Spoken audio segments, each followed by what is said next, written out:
Friends, आज का video बहुत ज़्यादा इंपॉर्टेंट है क्योंकि मैं बताने जा रहा हूँ बॉन्ड के बारे में। बहुत सारे कैंडिडेट्स का यही डाउट होता है कि बॉन्डेड कॉलेज में एडमिशन लें या ना लें, या फिर कितने साल का बॉन्ड या कितना बॉन्ड हम अफोर्ड कर सकते हैं। ये हम इस वीडियो में बात करेंगे। उससे पहले फर्स्ट टाइम चैनल पे आए तो सब्सक्राइब कर लीजिए, वीडियो को लाइक कीजिए और शेयर कीजिए।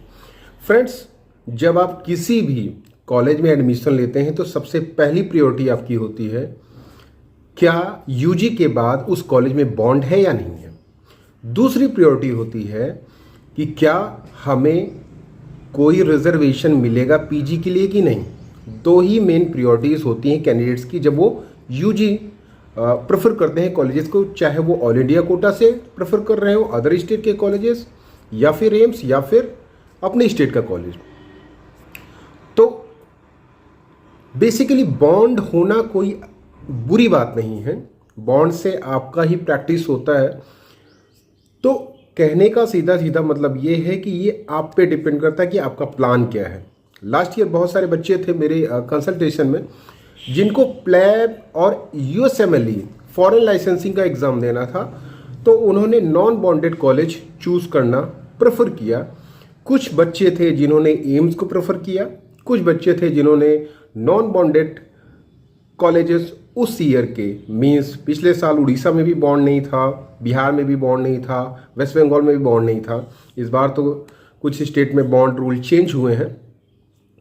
तो पहली तो प्रायोरिटी ये होती है कि अगर यूएसएमएलई या फिर प्लैब का अगर आप एग्ज़ाम देना चाहते हैं, लाइसेंसिंग का तैयारी करना चाहते हैं, तो नॉन बॉन्डेड कॉलेज आपके लिए बेहतर होंगे। दूसरा, बॉन्ड अगर होना चाहिए, जहाँ तक मुझे लगता है, तो 1 साल 2 साल या मैक्सिमम 3 साल होना चाहिए।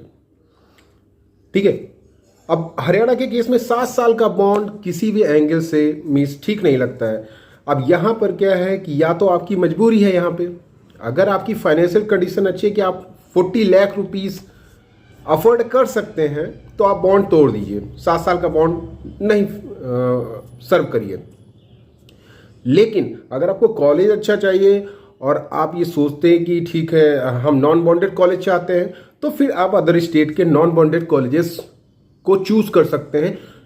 नॉन बॉन्डेड कॉलेजेस भी बहुत कम रह गए हैं। एम्स हो गया या फिर जिपमर हो गया, यही कुछ इंस्टीट्यूट है जो अभी नॉन बॉन्डेड है। बाकी मैक्सिमम स्टेट में लगभग बॉन्ड है, कहीं 1 साल का, कहीं 2 साल का, कहीं 3 साल का, कहीं 5 साल का, कहीं 7 साल का। बॉन्ड अमाउंट भी बहुत ज़्यादा जरूरी है। बॉन्ड अमाउंट अगर कम है, 5 लाख है, 10 लाख है, तो आप अफोर्ड कर सकते हैं यूजी एमबीबीएस के बाद। लेकिन बॉन्ड अमाउंट अगर 35 लाख है, 40 लाख है, 50 लाख है, तो फिर आपके लिए प्रॉब्लम हो सकती है। तो कहने का सीधा सीधा मतलब ये है कि यूजी के बाद डायरेक्ट आप पीजी की तैयारी करना चाहते हैं, ये आपका प्लान है कि आप वही करना चाहते हैं, तो बेटर है कि नॉन बॉन्डेड कॉलेज चाहे वो लोअर एमसी क्यों ना हो, वो आप प्रेफर करिए।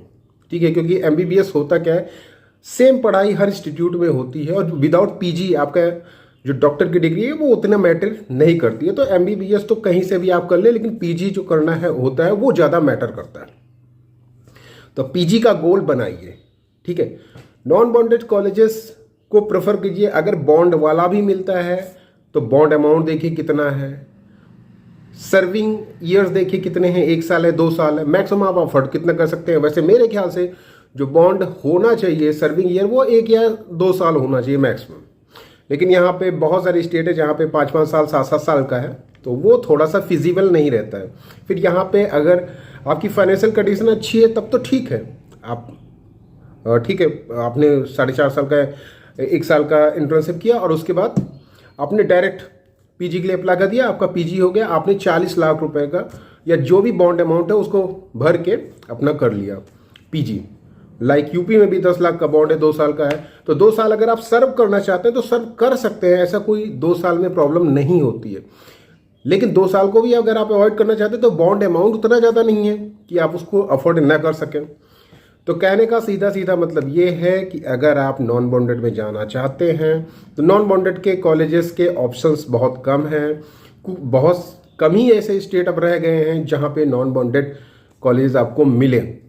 और बॉन्ड में भी जाना चाहते हैं तो बेटर ये है कि कोशिश ये करिए कि कम बॉन्ड हो, कम बॉन्ड अमाउंट हो, और सर्विंग ईयर बॉन्ड का वो कम हो, तो ज़्यादा बेटर रहता है, क्योंकि पीजी को भी डायरेक्टली आपको करना ही करना है। अब इस तरह से अगर आप चलेंगे तो 3 साल 5 साल 7 साल यूजी के बाद ही अगर आप गंवाएंगे तो फिर आप पीजी करते करते बूढ़े हो जाएंगे।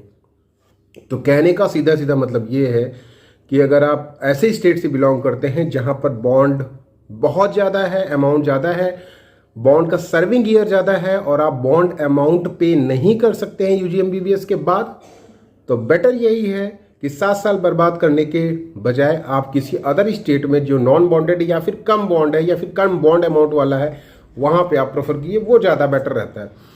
क्योंकि अल्टीमेटली ये आपको अभी से डिसाइड करके चलना पड़ेगा। बहुत सारे बच्चे, मैंने जैसे बताया कि अभी से वो डिसाइड कर रहे हैं कि हमको प्लैब और यूएसएमएलई का ही प्रिपरेशन करना है, उसकी ही तैयारी करनी है। तो उसके लिए नॉन बॉन्डेड वो ढूंढ रहे हैं, उसके लिए वो चाहे वेस्ट बंगाल के किसी नीचे वाले कॉलेज में चले जाएं या फिर किसी लोअर एम्स में चले जाएं, ये उनकी चॉइस होती है।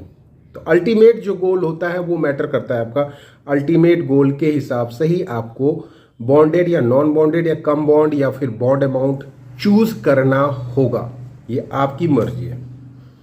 ठीक है, बाकी आप लोग समझदार हैं कि कैसे चॉइस फिलिंग क्या करनी है, और ये पॉइंट आप कंसीडर करके ही चलिए। अगर फाइनेंशियल कंडीशन अच्छी है, अफोर्ड कर सकते हैं, तो हरियाणा के 2-3 कॉलेजेस इतने अच्छे हैं, मीन्स टॉप 10 में वो आते हैं, लेकिन फिर भी बिकॉज ऑफ बॉन्ड उनकी प्रायोरिटी बहुत ही नीचे चली गई है। ठीक है, मेरिट के हिसाब से उनका डिजर्व नहीं कर रहे हैं वो कॉलेजेस बिकॉज ऑफ बॉन्ड। तो कहने का सीधा सीधा मतलब ये है कि अगर एनी हाउ आप सर्व कर सकते हैं तो ही ज्वाइन करिए। अगर कोई और प्लान है या फिर कहीं और से आपको पीजी का प्रिपरेशन करना है या पीजी करना है, तो फिर बेटर है कि नॉन बॉन्डेड या फिर कम बॉन्ड वाला कॉलेज ही प्रेफर कीजिए।